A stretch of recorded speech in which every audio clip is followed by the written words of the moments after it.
Yeah, so we're going to get started. Thank you guys so much for coming. I really appreciate it. I'm Eli Izagari. I'm our West and Northern Michigan Regional Coordinator for Michigan Consumers for Healthcare. We're here today to talk a little bit about the Affordable Care Act, what's really in the law, what's going on here in Michigan right now. So just to let you know who we are, because a lot of people haven't heard of Michigan Consumers for Healthcare. We've been around for about a year and a half now. We're a coalition made up of a lot of organizations that you probably do know. The American Cancer Society, the American Heart Association, the Area Agencies on Aging, Planned Parenthood affiliates in Michigan, Planned Parenthood of West and Northern Michigan. Very diverse coalition. We have women's organizations, faith-based groups, senior groups, really anyone who wants their voice at the table when it comes to healthcare policy decisions. So our main goal is to bring that consumer voice to the decision tables with some of our elected officials. We're foundation funded, so we don't have anyone telling us this is what you need to push. No Democrats telling us this is the greatest law ever. No Republicans telling us that this is terrible, you have to stop what you're doing. So we're a nonpartisan group. We really get to look at what's worked in the past, what we think will work here in Michigan, and then use that to educate the public on what's in the law, what decisions are coming up. We do some research. We did a nice research program about exchanges and what people understand. We're doing something right now on barriers to Medicaid, dealing with Medicaid enrollment throughout the state to try to find out why we have less and less people every month enrolled in Medicaid, even though more and more people are actually eligible. And then we do a lot of advocacy. We take back from what we hear out in the public to our elected officials. We let them know this is what people need, and then we rely on our partners to do the same thing. We need them hearing from all aspects of the community on what's right in dealing with healthcare reform, because it has become such a partisan issue that people are either for or against, and it shouldn't be like that. We're talking about healthcare. We're not talking about some of the more traditional taxes, things like that. So something that we hear a lot when we're talking to our elected officials is we have the best healthcare system in the world. Why do we need to change that? Well, the one thing that we are number one on is spending in healthcare. We spend $8,000 per capita on healthcare. Whether you have insurance or not, we're spending $8,000 on you in this country. The next closest country is Norway, which is a socialist country. They spend $5,000. They get things like massages and their sick days paid for from their health insurance. They're still spending $3,000 less per person. And that's having everyone covered from the time they're born to the time they die. In Canada, our neighbors from the north, they spend half of what we spend.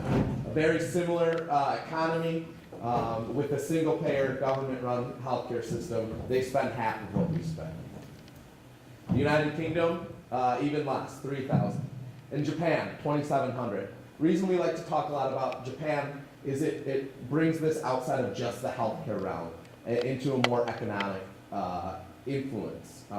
When the big three auto industry sells a car, you're paying for them to provide healthcare at $8,000 per employee. Really more like $12,000 for them. In Japan, our number one manufacturing competitor, they don't have to worry about that. When it only costs $2,700 to give someone healthcare, that's a huge advantage that they have over the manufacturing business in our country here. So it moves beyond just the healthcare crisis into a more economic problem that we need to overcome. So with us spending $8,000 per capita, what do we get for that investment? Should be pretty good, I would expect. Well, 30 other countries have a lower infant mortality rate than us. The World Health Organization ranks us as 37th in the world, behind Cyprus and Malta for our healthcare system. We've got about 50 million Americans who are uninsured, and that doesn't even count the Americans that are underinsured. So obviously we have a problem. We spend more than everyone else. We get way less. So what do we do about it?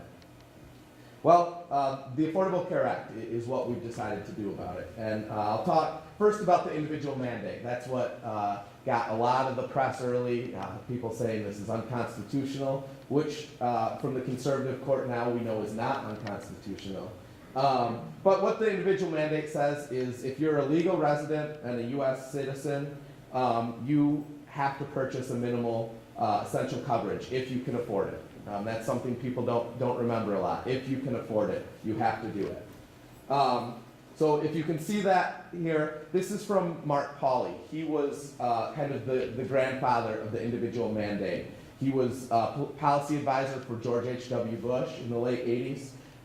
And they asked him, when the Affordable Care Act was coming through, why he recommended this individual mandate. And his answer was pretty much, if we didn't go forward with this, we knew one day that the Democrats would have control of the House, the Senate, and the presidency, and they would push us towards a single-payer system. So if we have this alternative out there early on, when they start bringing up all this idea about a single-payer system, we'll have this to go towards. And so in the mid-90s, when President Clinton won, and Hillary was really taking on the healthcare fight, and everyone was talking about how bad Hillary care was, this is what the conservatives were really pushing for.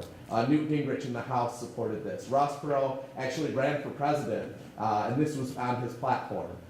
So it's a very conservative idea that keeps the market in the business. It keeps the government out of it as much as it can. The Heritage Foundation, another very conservative group, probably the leading conservative think tank in the country.